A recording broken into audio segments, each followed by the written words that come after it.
What's up, fellas? Had to, I'm in the shed, so I had to red up my desk. So, my bench. So, for those that don't know what red up means, it means clean up. I'm from Pittsburgh originally, so it's a thing. It's a slang. I've never knew it was I didn't even know it really wasn't. It's like yins. Hey, yins guys, how you doing? That's where yinzer comes from. Anyway, this video here is going to be about the differences between the C2 and the Prodigy 425 version that I have, the Staccato C2 and the Prodigy. So I have pretty much almost the exact same kit in both now. It's the EGW lightened hammer kit. I also have Atlas thumb safeties, and I have the Atlas triggers, and I went with medium on both. Originally, actually I had Skip's Guns put the red small Atlas trigger in there, and I just swapped it out yesterday because I don't know, after shooting this one, I like a medium. And I had real problems trying to get this one as good as, this trigger as good as the way I set this one up. So I've got probably, I think 1,800 rounds through the Staccato as is. Well, both before and after mods were done to this. This one here has some extensive mods to it. I sent out the Monsoon Tactical, and they did the these are both clear. They did the Genghis Comp, and they did the stipple work that you see here, as well as the black camo on the grip. So, and then when it came back, I had all the parts ready, man, for the ignition kit, the mainspring, lightened mainspring. You know, when they say lightened hammer kit, they're talking about the mainspring there that rides in the back of the thumb, the grip there. So, I've got, like I said, 1,800 and some rounds, almost $2,000 through this with not one failure, even after the mods that I had done to it. And people ask, why would you change Staccato? Well, you know, and they were asking that in a mods group on Facebook. It's because it's a mods group. We mod things, we change things. I own a Jeep. That should tell you everything. So, that's another story. So it's heavily modded. But yeah, so I got this one. This one had a lot of issues with it, but I mean, it's you know, half the price, pretty much, almost. I had done the barrel. I had the barrel ported, or not ported. I had the barrel, you know, cleaned up. It was too tight. It was failing, you know. It was failing what you call plunk tests. So here's my spare Glock barrel, a plunk test. That passes because it's even Stevens with the shroud and everything. So when I was doing plunk tests originally with my Prodigy, they were looking something like that. It's bad. I'm exaggerating a little bit, you know. And I was getting the failure to batteries. So when they clean this up and polish the feed ramp, Skip's Guns, I don't have those problems now. Go on. So, but I did, like I said, have the trigger replaced, and he did all the work. And I was like, you know what? I think I'm going to practice on the more expensive gun, like a dummy. But it worked. So now the differences, what I like. Man, I really had to fight. When I changed this trigger out yesterday or the day before from the small red Atlas, which is going to be here. So this was what was originally in there. Nothing wrong with it. I just like a medium. And there was a little bit more pre-travel than I like. I mean, the pre-travel that Skip's put in there was normal. That's what most people get, and that's what he's doing for safety reasons. He doesn't like any pre-travel in his, but like him, I would do the same thing. I'd give people pre-travel because I'm sending a gun up against the wall. So he's smart. But I like mine, so I'll give you an example.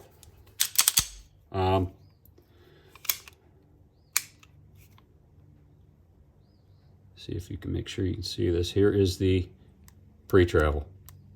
That's it. Ah, man. Reset. You see that? And I get no hammer follow. This thing is,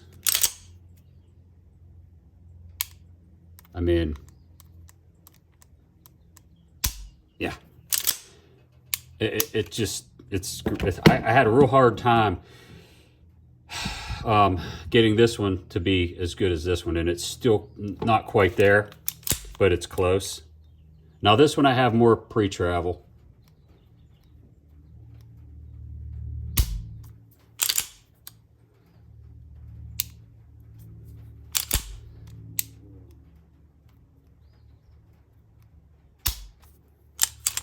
I mean,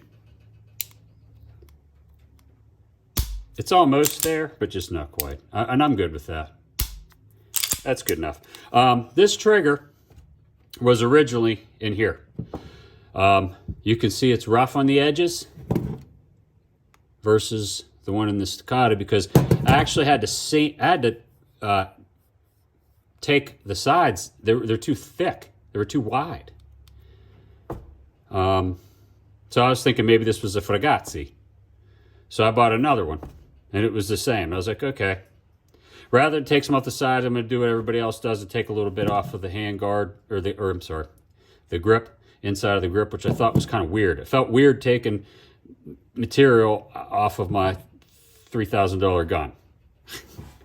So I did it, and it looks a little better now. But this one here, like I said, I don't mind the brush polished look or whatever. And I like a medium trigger. So for the folks that was asking about, what do you think about the EGW Kit and the Prodigy and the Staccato? Both are hands down worth all the money. I think it's like 130, 140 bucks for the EGW Kit. I'll do it in all my guns. And I talked to Robbie Wheaton. He's a well-known gunsmith. I followed him for a while now on YouTube, and he just happens to live like 30 minutes from me now since I moved from Pittsburgh down to South Carolina. And I had him fix my, if you remember, I did a video, I had him fix my ejector. Yeah, the ejector on here. I broke it. And he told me he does EGW kits in all his competition guns. So yeah. So yeah, these are the high ride wide thumb safeties. Really nice. You really lay your thumb on there and get a good purchase. I went with the carry on this one. I noticed a slight difference. It feels a little more comfortable riding, but I can make this do. I like both. I mean, I'm trying to go with more of a carry gun for this one. This is more like almost like a full size, but not, so it really doesn't matter. I have the same Tier 1 MSP Flex. These are like the most comfortable holsters I've ever had, and I got two. I got one. Both will fit in this because they used the light to cinch down on. So, but I ended up getting another one because, side note, the one cracked on me, and I fixed it with some stuff I got from Home Depot, and Tier 1 gave me a free holster. So now I got two. I never had a holster break from Tier 1, but yeah. So that's it for these two. I'm going to go ahead and post a running and gun video that I did this morning with the pistol, with the Prodigy, since I changed out the trigger yesterday, and it went with no failures. I think I'm at now around 1,000 rounds with no failures in this. I had a light primer strike. That was probably the ammo. That was 2 weeks ago. But, I mean, I shot 100 rounds today. Not nothing. I mean, I've been doing like some rapid fire, and I've been doing running around stuff and dust and everything, dropping mags in the clay. I mean, I'm not having any issues with it. Now, I didn't have any issues with this at all. Not one, even break-in period. which is kind of crazy, which is cool. I mean, that's what you expect, I guess, from a $3,000 gun. But I got to tell you, I don't know yet. I got to shoot both, but I'm leaning towards this one being more comfortable to shoot right now. It's just a little bit heavier, less recoil even with the comp, but I'm not really shooting a bunch of rounds 100 miles an hour yet. I'm just not really that good, to be honest. But I'm going to throw the video up after this one. So you'll see this one, and you're going to see a running gun video that I did with the Prodigy today, shooting some steel. And then I'm also going to take a video just after this one. I already did the running gun video this morning. I'm going to do another video of the range where I'm shooting so you can actually see where I'm shooting. I'm going to show you my range that I built and how I did it. It's kind of elaborate for most people. Most people don't have a range in their backyard, especially like mine. I've put a lot of work into it so far, and it's still building progress. So I hope this answers some of your questions. I highly recommend the EGW kit. And if you're going to go with the EGW kit, you might as well go with the trigger. I just like flat triggers. And you might as well go. These thumb safeties are so expensive, but man, I love them. And I fit the hell out of these. I did all kinds of work to get them to fit, but it's really worth it.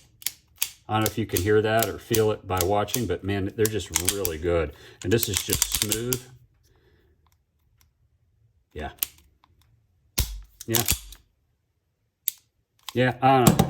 Take it easy, guys.